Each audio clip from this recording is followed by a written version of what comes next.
Buena gente de YouTube, ¿cómo dicen que les va? Bienvenidos nuevamente a un video más para este canal. Un video un poco distinto, un video quizás un poquito complicado para los adeptos a la religión.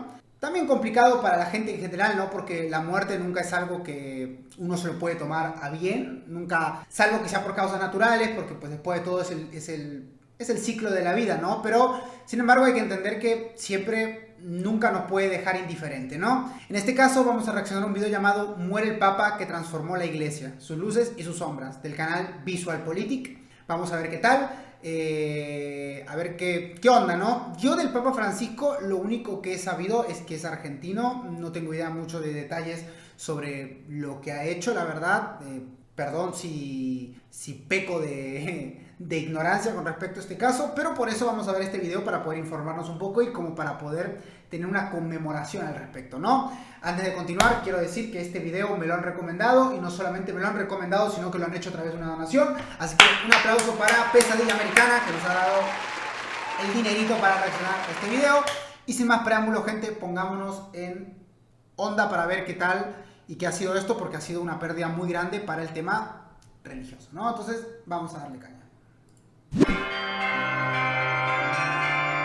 El Santo Padre acaba de fallecer a los 88 años de edad. Con profondo dolore devo annunciare la morte del nostro Santo Padre Francesco. Alle ore 7:35 di questa mattina il Vescovo di Roma Francesco è tornato alla casa del Padre. La sua vita tutta intera è stata dedicata al servizio del Signore e della sua Chiesa. Ci ha insegnato a vivere i valori del Vangelo con fedeltà, coraggio e amore universale. En total han sido 12 años y 39 días. Esto es lo que ha durado el papado de Jorge Mario Bergoglio. Che, igual convengamos que 88 años ya era una edad grande ya, ¿no? O sea, ya el ciclo natural de las cosas tarde o temprano debía llevárselo. Es que ya era una persona grande. Entiendo que tuvo complicaciones, ¿no? Pero pues estuvo grande, ¿no? Yo creo que esto es algo que hay que tenerlo en cuenta, hay algo que tenerlo en consideración. Igual me parece que todos los papas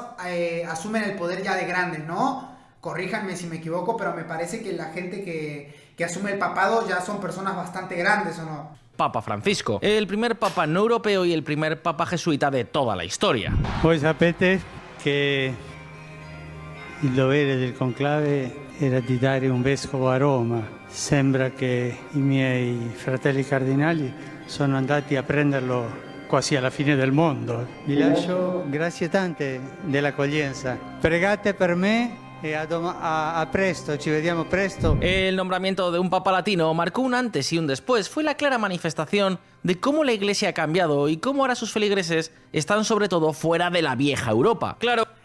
Me encanta el acento argentino, ¿no? Hasta el final, ¿no? Bienvenido, soy el Papa, che. Me gustó mucho. Y eso es algo que, seas creyente o no, estés un poquito a favor de las cosas, ¿no? Seas creyente, lo que sea y demás, hay que tener en cuenta una cosa, y el hecho de que Latinoamérica se haga presente en el Vaticano es un antes y un después, gente. Es un antes y un después en cuanto a dichos temas. La verdad, tengo que admitir que un puntito de aparte, ¿no? Dios hace todo perfecto, tanto así que el mundo no se detiene cuando muere una persona, incluyendo el Papa. Como católico tienes la muerte del Papa, pero también tenemos la suerte de saber que viene otro. Efectivamente, sin embargo, yo creo que pues la conmemoración a la muerte de un Papa también es algo que hay que respetar y hay que apreciar, ¿o no? Son figuras que, pues nada, son consideradas santas en el mundo religioso. Puedes tener tu opinión al respecto, ¿no? Pero bueno, efectivamente sí, la vida continúa. Y como yo dije anteriormente, el Papa murió de grande ya, 88 años, no es que tenía 20, no era un pibe, ¿no? Creo que eso ni siquiera es lo más destacado que trajo consigo. Este papa, amigos, llegó sobre todo con muchas reformas en mente para adaptar esta antiquísima institución a lo que él consideraba como la nueva realidad del mundo moderno. En otras palabras, para intentar poner en forma a la Iglesia. Y eso fue exactamente lo que hizo. Pero lío. Que acá dentro va a haber lío, va a haber. Que acá en Río va a haber lío, va a haber. Pero quiero lío en las diócesis. quiero que se salga afuera. El Papa Francisco metió mano en casi todos los aspectos de la vida católica, desde reformas doctrinarias, como por ejemplo la bendición a parejas del mismo género, hasta la modificación de la estructura del Vaticano y las finanzas de la Santa Sede. Incluso podemos decir que lo apostó todo a consolidar la Iglesia fuera de Europa y de Norteamérica, lo que por supuesto le granjeó muchos apoyos, pero también muchísimas críticas. Nueva polémica al predicar el Papa el pluralismo religioso en el último día de su gira. El Papa Francisco concluyó el viernes una visita de 3 días a Singapur, declarando que todas las religiones son un camino hacia Dios. El Vaticano... Eso es algo muy difícil de decir, yo acá estoy a favor de lo que dijo el Papa. Yo creo que totalmente... No sé si vieron que las religiones en teoría se tienen como un odio constante porque, bueno, es evidente, ¿no? La imagen de lo que tenemos nosotros como Dios es algo que lo tenemos muy valioso en nuestro ser, ¿no? Yo soy una persona creyente a pesar de que no apaño las religiones porque yo tengo mi camino para creer en Dios y demás, pero me gusta mucho lo que dijo el Papa, o sea que cada uno es un camino a Dios. Yo creo que lo que quiso decir es que cada uno mantiene su fe y tiene que seguir su rumbo de manera bondadosa y tiene que intentar ser una buena persona. Tarde o temprano vas a terminar llegando a Dios. Puntito muy importante y que yo estoy totalmente a favor de él.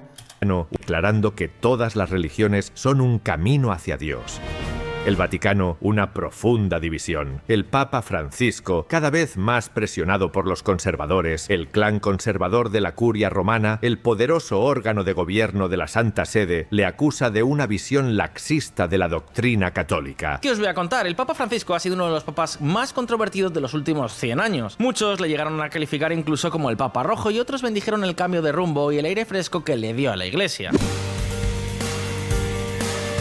Sea como sea, su etapa ha concluido y ahora en el Vaticano ya preparan el cónclave para escoger a su sucesor. Los tiempos, amigos, están estrictamente regulados de tal forma que el cónclave debe empezar entre 15 y 20 días después del fallecimiento del Santo Padre. Son muchos los acontecimientos que vienen por delante en los próximos días de cara a un cónclave que muchos expertos apuntan ni más ni menos a que va a ser uno de los más complicados en toda la historia de la Iglesia. Y es que, amigos, son muchas las cosas que han ocurrido durante el pontificado de Francisco. Un papa que llegó como todo un reformista y que para muchos puso todo patas arriba. Y precisamente por eso en VisualPolitik nos hemos hecho unas cuantas preguntas. ¿Cuáles han sido las principales reformas que Francisco llevó a cabo durante su papado? ¿Cuáles han sido sus luces y sus sombras? ¿Qué iglesia deja atrás de sí y qué podemos esperar de cara al próximo cónclave? Pues amigos, amigas, todo esto y más lo vamos a ver a continuación. Esa era la intro. Bien, aunque casi todo... ¿Saben que igual hay una película llamado Cónclave en Prime Video? Les aconsejo mucho que la vean. Que no la vi yo, pero puede estar puede estar muy chida, ¿no? Para visualizar, para mirar, para admirar. Hay una película llamada Cónclave en Prime Video donde explican todo el proceso del coso. Pero bueno, continuemos con la reacción. Todos conocemos los preceptos básicos de la Iglesia Católica. De entrada tenemos algo muy importante que aclarar, y es que una cosa es la fe y otra muy distinta es el Vaticano. La Santa Sede, amigos, funciona como una especie de gobierno no solo de la fe, sino también de la estructura de la Iglesia Católica a nivel global. De hecho, opera como un estado más, lo que por supuesto hace que en torno al Vaticano no solo haya debates de fe, oraciones y ritos, sino también intereses, pujas de poder y muchas tensiones de todo tipo. Esto es algo que la literatura o el cine han abordado un montón de veces. Sin ir más lejos, seguro que a todos os suenan obras como El Código Da Vinci o el reciente éxito taquillero Cónclave. A ver, por supuesto, La que acabo de mencionar. son obras de ficción, pero muestran claramente esta corriente de la que os estoy hablando. Sea como sea, hay un par de cosas que tenemos que entender del Vaticano para poder evaluar el papado de Francisco en los últimos años. Y es que, veréis, la estructura de poder del Vaticano está sostenida por 3 pilares. El Papa como autoridad suprema, la Curia Romana, que sería algo así como su gabinete, su gobierno, y el Colegio Cardenalicio, que podemos entender como una especie de parlamento que elige y asesora al Papa. Pues bien, la cuestión es que tradicionalmente la Curia Romana, es decir, el gabinete papal, ha estado compuesto por cardenales. Esto le garantizaba al Papa un cierto control sobre el colegio cardenalicio. Sin embargo, el Papa Francisco rompió esta tradición. Se negó a formar su gabinete íntegramente con cardenales, lo que generó mucha tensión dentro de la Iglesia. Bergoglio apostó por cardenales y arzobispos de menor peso en Roma, o directamente por perfiles poco conocidos por el colegio cardenalicio. Este es, por ejemplo, el caso de su compatriota Víctor Fernández, actual encargado de la doctrina de la fe, o de Pietro Parolin, secretario de Estado de la Santa Sede. Pues bien, de esta forma, dos de los cargos más importantes del Vaticano pasaron a estar formados por clérigos de mucho menor rango de lo que venía siendo habitual. Y no solo eso, el Papa Francisco también dio muchísimo peso dentro de su iglesia a los jesuitas, lo que, a ver, hasta cierto punto puede resultar lógico. El propio Papa Francisco provenía de esa orden. Sin embargo, amigos, esto también fue muy polémico. ¿Por qué? Pues porque digamos que los jesuitas han sido tradicionalmente una orden con unas relaciones un tanto difíciles con el colegio cardenalicio. Siempre... Wow, es muy interesante cómo cambió un poco mucho, ¿no? La jerarquía de cómo se estaba haciendo las cosas, hermano. Esto puede sonar un poco simple porque acá lo están intentando resumir, pero fue un cambio de cabeza muy grande el hecho de que simplemente he dicho, mira, papi, a mí los cardenales no los quiero acá, no quiero que sean todos cardenales los que me ordenen. Yo quiero también pues sacar clérigos de la escuelita también acá o gente de menor rango para que venga a apoyarme en mis actividades papales, ¿no? Me da mucha gracia la palabra papal, perdón. No sé si comen papas fritas. No, fue un poco de humor, ¿no? Pero sí, fue un completo fuera de serie con lo que respecta a la administración, ¿no? Eso hay que darlo por hecho. El Papa Francisco creo que fue más abierto de mente con algunas cosas. Sin embargo, en lo personal creo que debe hacerse un poco la vuelta a lo antiguo, a lo conservador. No, yo siento que los cambios... Ahí vamos a ver el video y vamos a reflexionar al respecto. Nos falta mucho por escuchar todavía. Han buscado ser, ¿cómo decirlo?, más autónomos, y en muchos casos se les ha acusado de ser indisciplinados y de estar muy sesgados a la izquierda política. Ellos se suelen definir como los intelectuales católicos, pero sus opositores, en cambio, les acusan de ser el brazo más socialista de toda la iglesia. Sea como sea, si algo está claro es que el Papa Francisco no escapó de esta polémica. Ya de entrada, en su primera aparición, Bergoglio se negó a utilizar la muceta de terciopelo, los zapatos rojos y la cruz pectoral dorada, desafiando con ello las tradiciones de Roma. Hablamos, como veis, de dos estilos totalmente diferentes. Amigos, si algo estuvo claro muy pronto es que las cosas iban a ser muy pero que muy distintas. Papa jesuita y gabinete jesuita, de repente Roma se llenó de forasteros, unos forasteros que llegaron con la intención de poner patas arriba a toda la Santa Sede. Un pequeño paso para la Iglesia. A ver, lo primero que tenemos que tener en cuenta es que cuando se habla de reformas dentro de la Iglesia Católica, eso requiere hacer un ejercicio de cierta relatividad. Y es que si por algo se ha caracterizado la Iglesia ha sido precisamente por haber sido una institución que ha soportado durante siglos el paso del tiempo como una auténtica roca. Por eso no se puede hablar de grandes transformaciones de la noche a la mañana. No, la fe no puede cambiar de repente, ni tampoco una institución que ha estado cogiendo forma con el paso de los siglos. Y por eso muchos cambios que pueden parecer insignificantes en realidad son giros radicales para muchos religiosos. Claro, ustedes piensen que la religión ya tenía sus bases sentadas, sobre todo la religión católica, ¿no? Donde se tiene, sobre todo no sé la verdad cómo son las demás, pero yo quiero suponer que la construcción de las religiones tienen bases sentadas en las cuales trabajan constantemente y donde los cimientos y todo avance se va construyendo en base a eso. Vos no podés cambiarlo, ¿entendés? Así como así. Por lo tanto, cualquier pequeño cambio que se haya propuesto realmente es un avance enorme en cuanto a la perspectiva de ver el mundo, ¿no? En cómo la religión se relaciona con la gente y demás. Bases sentadas por milenios, totalmente. Es como... ¡wow! Por ejemplo, en los años 60 al Vaticano le llevó 3 años de intensos debates decidir si la misa se debería seguir celebrando en latín y con el sacerdote de espaldas a los asistentes. Finalmente, en 1965, esto cambió y hoy la misa se realiza en el idioma local de cada parroquia con el sacerdote mirando a los presentes. Hermano, me estás cargando en latín, nadie entendía nada. Hermano, qué paja, la verdad. Bueno, vieron, esos son... No mamen eso. Con todo el respeto que merece la religión, pero no mamen, boludo. ¿Cómo vas a hacer una misa dado vuelta y hablando en latín, boludo? ¿Me comprenden por dónde? No sé, a mí no me cuaja por ningún lado eso a mí. O sea, todo bien, pero qué bueno que lo hayan cambiado, porque eso puede ser como que un muro muy grande en cuanto a la gente pudiendo conectar con Dios. Desde mi perspectiva. Innovación que puede parecer pequeña, pero que supuso años de intenso debate. Y claro, por esto, aunque nos pueda parecer que en el fondo los cambios de Francisco no han sido tan grandes, de puertas para adentro han sido vistos como una auténtica revolución. Una apisonadora que muchos han defendido y otros muchos han criticado muy duramente. Ahora bien, ¿que de qué cambios estamos hablando exactamente? Pues fijaos. Para empezar, tenemos este cambio que veis en pantalla. Una especie de reforma constitucional que Bergoglio preparó durante sus primeros 10 años de papado y que finalmente implantó en el año 2022. Este cambio, amigos, modificó casi todas las estructuras de poder en el Vaticano con la intención precisamente de incrementar aún más la autoridad del Papa, que no olvidéis, en el caso del Vaticano y de la Iglesia es como una especie de monarca absoluto. Pues bien, de esta forma su primer golpe se produjo en los dicasterios, que es el nombre que el Vaticano usa para describir a lo que podríamos equiparar con los ministerios del propio Vaticano. Pues bien, la cuestión es que en el pasado la curia romana estaba compuesta por tribunales, consejos y congregaciones dispersas sin funciones del todo claras, sin funciones ni tampoco responsables. Pero ahora eso ya no es así. La reforma de Francisco eliminó todo ese régimen burocrático disperso y estableció 16 dicasterios muy concretos, dando forma clara a una especie de consejo de ministros nombrado por supuesto directamente por el propio Papa. Esto le da al sumo pontífice un control mucho más directo sobre todas las diferentes áreas, al tiempo que limita la influencia que muchos altos cargos de la Iglesia antes ostentaban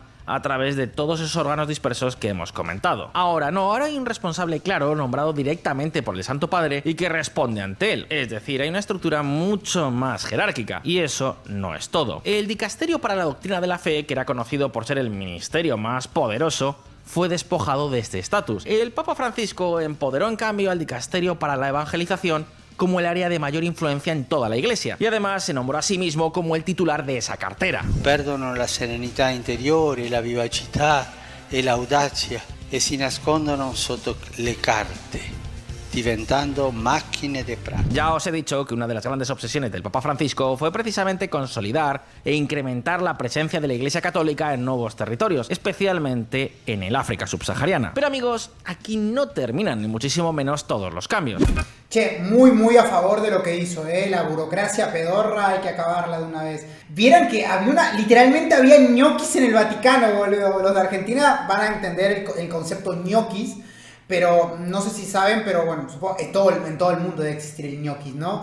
El ñoqui es básicamente personas que están metidas en el poder dentro de la parte administrativa sin ningún cargo en específico, o sea, es como que están ahí polulando como moscas, ¿no? Bueno, acá en el Vaticano también había. Entonces es como, fuck, ¿qué me estás contando, no? Otra modificación que ha sido toda una revolución es que desde la reforma de 2022 ahora cualquier fiel puede presidir un dicasterio. Ojo con esto, quiere decir que ya no es que no haga falta ser arzobispo o formar parte del colegio cardenalicio, es que ahora ni siquiera tienes que ser un clérigo para ostentar un puesto de gobierno en el mismísimo Vaticano. ¿Entendéis lo que esto significa? Hablamos de una institución que hace 5 décadas daba la misa en latín y que ahora de repente, yo que sé, podría tener un economista de Yale como secretario de Asuntos Económicos. A ver, esto todavía no ha ocurrido, pero gracias al Papa Francisco esto es técnicamente posible. Me gusta esto, porque yo no tengo idea cómo serán los estudios de teología, pero yo siento que en las áreas en donde debiese, yo no tengo idea, voy a hablar desde la ignorancia, ¿no? Pero yo creo que en las áreas, por ejemplo, como él mencionó, en donde un economista sería necesario, debería ir un economista. Así que punto a favor del Papa en ese aspecto también. No tiene ningún sentido que haya un clérigo ahí en la sección en el departamento de finanzas del Vaticano, ¿no? Lo que se podría hacer en realidad es que hayan carreras y luego tengan que hacer una maestría en cuanto a teología, ¿no? Eso lo veo mucho más relevante o rentable que simplemente dar un clérigo a acciones que van más allá de su control, ¿no? Y de su saber. Todavía no ha ocurrido, pero gracias al Papa Francisco esto es técnicamente posible. Que sea bueno o malo, pues eso ya supongo que depende de un largo debate. Praedicate Evangelium plantea problemas, advierten algunos analistas de la Iglesia. Los críticos con el nuevo documento de reforma curial del Papa Francisco dicen que algunas de las reformas amenazan con revolucionar la forma en que la Iglesia entiende el poder jerárquico de gobierno. Ahora bien, si os fijáis, todos estos cambios tienen un denominador común, y es que contribuyen a reducir el peso del colegio cardenalicio en la conducción tanto de la Iglesia como del Vaticano. Y como os podéis imaginar, esto ha generado muchísimas tensiones. Y amigos, ahora el nuevo conclave va a tener una misión: optar por seguir por este camino, escogiendo a un papa que apoye estas reformas o dar marcha atrás. Y precisamente por eso, muchos analistas nos están diciendo que estamos ante uno de los conclaves más complicados de toda la historia. Claro que aquí no terminan todos los cambios. El Papa Francisco también avanzó sin reparo sobre algunas de las polémicas que más daño han hecho a la Iglesia en los últimos años. Che, eso es muy interesante. Igualdad para todos, claro. Este es un tema muy interesante. ¿Van a elegir un papa que siga con la corriente del Papa Francisco o van a elegir un papa que básicamente regrese todo? Esa es una situación en donde se van a tener que parar a pensar mucho los encargados del Vaticano, ¿no? La gente que vota y demás, para poder decidir efectivamente qué es lo que van a tener qué es lo que van a hacer, qué camino va a seguir la Iglesia. ¿De qué estoy hablando? Pues atentos. Amigos, puede ser injusto, lo sé. Este es un tema que mancha a toda la institución, pese a que la inmensa mayor parte de los integrantes de la Iglesia no tienen nada que ver con toda esta historia. Pero lo cierto es que el Vaticano no estuvo acertado en el pasado a la hora de gestionar el tema de los abusos a menores que se conocieron. La Iglesia Católica optó por investigar estos temas de puertas para adentro y en muchos casos por tratar de esconderlos, lo que terminó causando una enorme crisis de reputación. ¿Qué os voy a contar? Estoy convencido de que todos conocéis perfectamente esta historia. Pues bien, el caso es que el Papa Francisco quiso hacer exactamente lo contrario. Quiso enfrentar este problema directamente. De hecho, la propia reforma constitucional que veíamos antes también creó la Comisión Pontificia para la Protección de los Menores. La Iglesia es consciente de este daño, es un daño personal, moral de ellos. Creo que debemos ser muy fuertes. Con los chicos no se juega. De esta forma, Bergoglio apostó desde su primer día como papa por una postura de tolerancia cero. Cualquier miembro de la Iglesia será automáticamente desplazado con la sola existencia de cualquier sospecha. Ojo, ya no de acción de abusos, sino incluso de encubrimiento. Eso es serio, les digo. Si eso realmente se cumplió a lo largo de... Yo les digo nuevamente, yo no estaba muy enterado de todo el tema del Vaticano y demás, pero esta reforma lo dijo desde el día 1, ¿no? Este pensamiento, esta reforma, ¿no? Esto es algo muy interesante porque la vida del Papa pudo haber peligrado constantemente ahí. Saben que la historia del Vaticano ha sido manchada por una cantidad de encubrimientos en los altos mandos que es para temer. Entonces el Papa ha arriesgado su vida al meterse en contra de esta gente. Puede ser la figura más grande y todo lo que quieras, pero eso no saca que pudo haber muerto debido a su decisión. Bastante valiente de su parte. Este fue el caso del cardenal estadounidense Theodore McCarrick o del arzobispo de Santiago de Chile, Ricardo Edzard, que están siendo investigados por el posible encubrimiento de algunos abusos. Con todo, la medida más radical fue la supresión del secreto pontifical sobre los delitos de abusos sexuales. Esto obliga a los religiosos a notificar cualquier sospecha, siendo el silencio una falta tan grave como el abuso en sí mismo. ¡Qué estupidez eso, ¿no? El secreto pontificial. ¿Qué es esa mamada? ¿Se dan cuenta por qué mucha gente no se tomaba en serio el Vaticano? Es una asquerosidad eso. ¿Secreto de qué, imbéciles? ¿Secreto de qué? Aplaudo, hermano, al Papa Francisco en este aspecto. ¿Secreto de qué? Lo aplaudo, hermano, por su accionar. Es irrisorio que mantengan en secreto eso. No se puede entender, la verdad. Aplaudo al Papa Francisco en ese aspecto, sinceramente. Intentaron envenenarlo. Es que era algo muy obvio, ¿no? Que intentarían ir en contra de él a la mínima que él planteara eso. La verdad que, nuevamente, las cosas como son. Fue muy valiente al tomar esa medida. Ya os lo he dicho, introdujo una política de tolerancia cero. Y aún más, el propio Papa llegó a pedir perdón a todas las víctimas. No puedo dejar de manifestar el dolor y la vergüenza que siento ante el daño irreparable causado a niños por parte de ministros de la Iglesia. Por supuesto, como os podéis imaginar, unas medidas tan drásticas provocaron toda una cacería de brujas que provocó muchísimo ruido en los pasillos del Vaticano. Claro que eso no solo ocurrió con los abusos. Amigos, la corrupción también tuvo un peso especial dentro de los cambios impulsados por este Santo Padre. Y es que lo primero que hizo nada más llegar al poder fue cambiar las reglas de juego. Veréis, en 2014 el Vaticano anunció la creación de la Secretaría de Asuntos Económicos, una especie de Ministerio de Finanzas con el más alto rango posible dentro de la Curia Romana, es decir, dentro de lo que podríamos considerar como el gobierno del Vaticano. Y es que, amigos, las finanzas de la Santa Sede han sido uno de los asuntos más secretos de la era moderna. Siempre ha habido una opacidad enorme. Nadie sabía con certeza cuántos ingresaban y cuánto se gastaba. Y ojo, cuando digo nadie es que no lo sabían prácticamente nadie, ni incluso dentro de la propia Iglesia. Una invitación a llevar una vida que demuestre que el servicio público es sinónimo de honestidad y justicia y antónimo de cualquier forma de corrupción. Pues bien, esto empezó a cambiar. Con las finanzas centralizadas en un ministerio, las cosas se empezaron a ordenar. E incluso la Autoridad de Información y Supervisión Financiera del Vaticano ahora publica regularmente algunos balances. Aunque lo cierto es que aquí los desarrollos han sido mucho más limitados. El Vaticano sigue sin tener un presupuesto claro y los movimientos financieros del Banco del Vaticano siguen siendo un misterio, aunque el Papa Francisco eso sí introdujo nuevos sistemas de control. Por ejemplo, ordenó que ninguna entidad vaticana o afiliada pudiera hacer uso de los bienes de la Iglesia sin notificárselo directamente a la Secretaría de Asuntos Económicos. Y de hecho, esta secretaría lleva varios años emitiendo un montón de regulaciones sobre el proceso de adquisición y compra de bienes y servicios. Todo para acabar con cualquier comportamiento que no se ajustase claramente a las directrices establecidas por el Papa Francisco. Y de hecho, el propio Papa denunció públicamente la existencia de gastos excesivos en viviendas y malas inversiones del Vaticano por todo el mundo. El Papa pide a los cardenales que se aprieten el cinturón mientras el Vaticano lucha por poner en orden sus finanzas.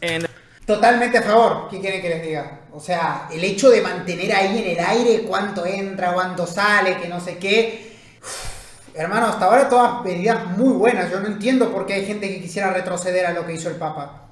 En definitiva, en términos administrativos, podemos describir al papado de Francisco como uno que ha buscado establecer más controles, más transparencia y sobre todo mucha más mano dura y centralidad, sobre todo dentro del propio Vaticano. Bajo su criterio, esto mejorará la reputación y la eficacia de la Iglesia, aunque, como os he dicho, muchos altos clérigos tienen una opinión totalmente distinta. A su juicio, el Papa Francisco ha sido demasiado autoritario. Sea como sea, amigos, hay otro campo que provocó mucha polémica, y es precisamente lo que ocurrió de murallas afuera del Vaticano. Atentos. Nuevas tentaciones. Amigos, a nivel financiero, muchos de los mecanismos de control introducidos han servido para ordenar mejor las cuentas, el fondo de pensiones o las donaciones dentro del Vaticano. Sin embargo, pese a todo, las finanzas exteriores siguen siendo un auténtico misterio, donde cómo y cuánto invierte la Iglesia sigue siendo en gran medida un interrogante, y lo que se sabe casi siempre termina provocando algún escándalo. El ejemplo más claro es el del cardenal Giovanni Angelo Becciu, quien organizó en 2011 la adquisición de una propiedad en Londres por $200 millones. Becciu logró saltarse varias auditorías utilizando su influencia en la Secretaría de Estado. Y no solo eso, el cardenal se asoció con el empresario Raffaele Minzione para ocultar información clave y alterar el valor de la propiedad en Londres. ¡A la chingada! Pues bien, el caso es que por este sobreprecio se estima que el Vaticano perdió cerca de $140 millones, y al final Becciu fue hallado culpable de malversación de fondos, abuso de poder y soborno en 2021. El juicio del siglo del Vaticano culminó con una condena a 5 años y medio de prisión a un cardenal. Si servono della Chiesa gli arrampicatori, gli attaccati ai soldi, quanti sacerdoti, vescovi. Abbiamo visto così, è triste dirlo, ¿no? Y ojo, porque muchos analistas apuntan a que la estrategia de este papa de llenar la curia romana de jesuitas y reformistas ha forzado una suerte de resistencia de cardenales en el resto del mundo, lo que en última instancia puede estar contribuyendo a que el Vaticano pierda cierto control. Ahora, en el próximo cónclave, la batalla está servida. Pero amigos, amigas, si hay un tema particularmente espinoso en el legado de Francisco, eso es precisamente lo que tiene que ver con China. Sí, me habéis escuchado bien. Con la República Popular China.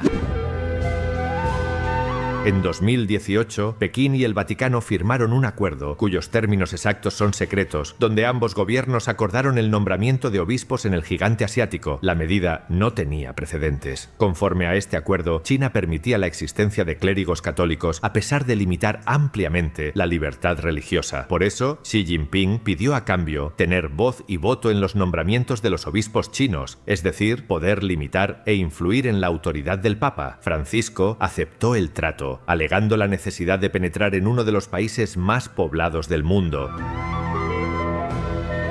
Teso a favorire una più positiva collaborazione tra la Santa Sede e le autorità cinesi per il bene della comunità cattolica in Cina e per l'armonia dell'intera società. Chiediamo alla Madonna, Madre della Speranza e aiuto dei cristiani, di benedire e custodire tutti i cattolici in China. ¿Entendéis lo que esto significa? En un acuerdo técnicamente secreto, el Papa Francisco aceptó que el gobierno chino manejase el nombramiento de los obispos en el país. Evidentemente, ya os podéis imaginar qué perfiles iba a escoger el Partido Comunista de China. Además, pese a este acuerdo, Pekín ni siquiera ha dado más libertad. Los católicos del país siguen denunciando una enorme censura. Y aunque estos obispos chinos viajan con frecuencia al Vaticano, lo cierto es que Bergoglio solo se ha limitado a guardar silencio o incluso a alabar el valor cultural del pueblo chino, lo que está muy bien, pero de ahí a pactar los nombramientos de los obispos con el Partido Comunista de Xi Jinping, eso la verdad que no suena muy bien. En cualquier caso, no es el único campo en la política internacional que le ha hecho llover críticas. Su escaso papel en torno a la situación en Ucrania, Rusia, Nicaragua, Venezuela también han sido muy polémicos. Toda esa mano dura que ha tenido para adentro no parece haberla tenido con los peores sátrapas del planeta.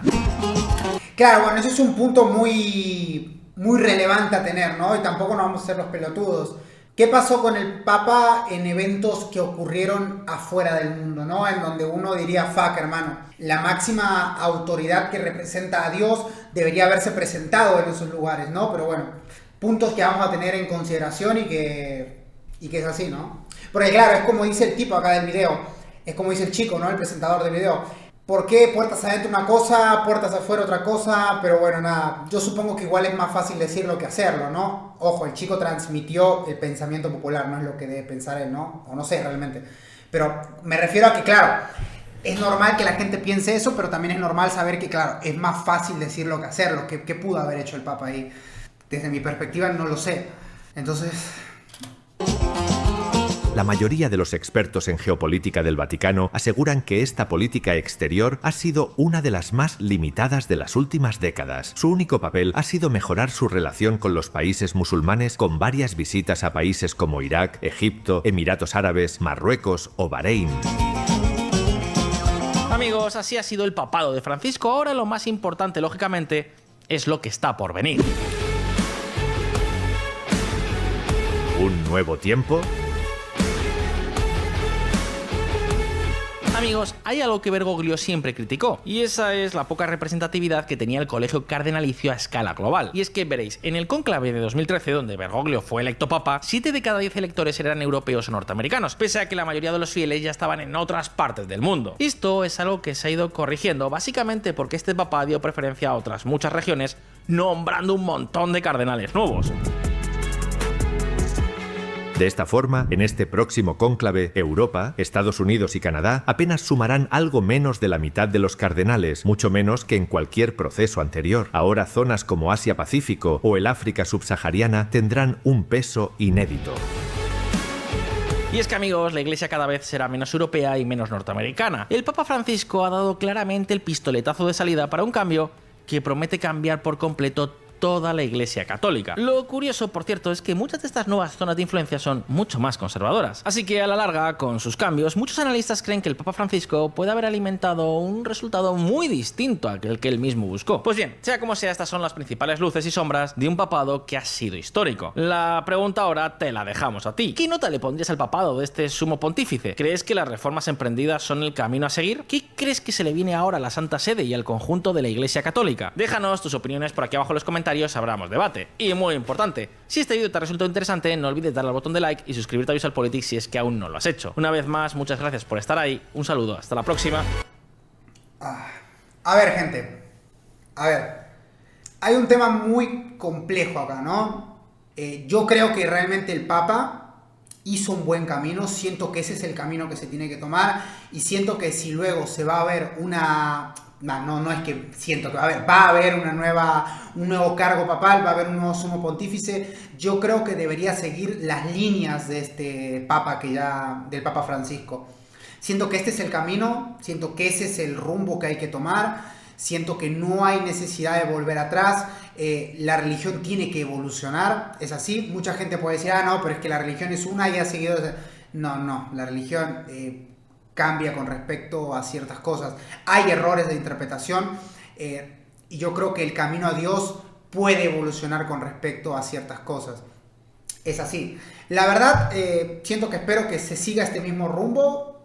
Espero que se siga este mismo rumbo, que el Papa pueda seguir adelante su camino de él, ¿no? O sea, todo lo que él consiguió en todo su papado se pueda seguir adelante y construir más cimientos sobre lo que él hizo.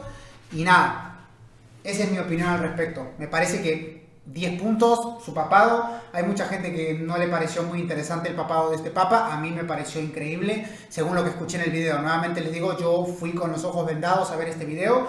No tenía mucha idea de lo que él había hecho porque yo me mantengo un poquito ajeno a la religión. Pero viendo lo que hizo, para mí tocó dos de los puntos más importantes. La corrupción, tres de los puntos más importantes para mí. La corrupción, la burocracia y el abuso infantil. Los 3 puntos que hacía falta tocar, él los agarró, él hizo reformas. Entonces yo espero que esto se siga más adelante, se siga tratando, ¿no? Así que nada, gente, lo único que no me gustó de este video es que no nombraron que el Vaticano hizo una bichita anime. ¿Por qué no lo nombraron acá? No sé si vieron que hay una bichita anime. Pero bueno, gente, ahora sí, nos vemos para la próxima. Muchas gracias a todos por haber visto el video. Nuevamente quiero agradecer a Pesadilla Americana por haber donado para poder reaccionar a este video. La verdad estuvo totalmente increíble, muy informativo, muy dinámico y se pasó volando. Muchas gracias a todos y bye. Muchas gracias a los miembros del canal. Son ratafantásticos.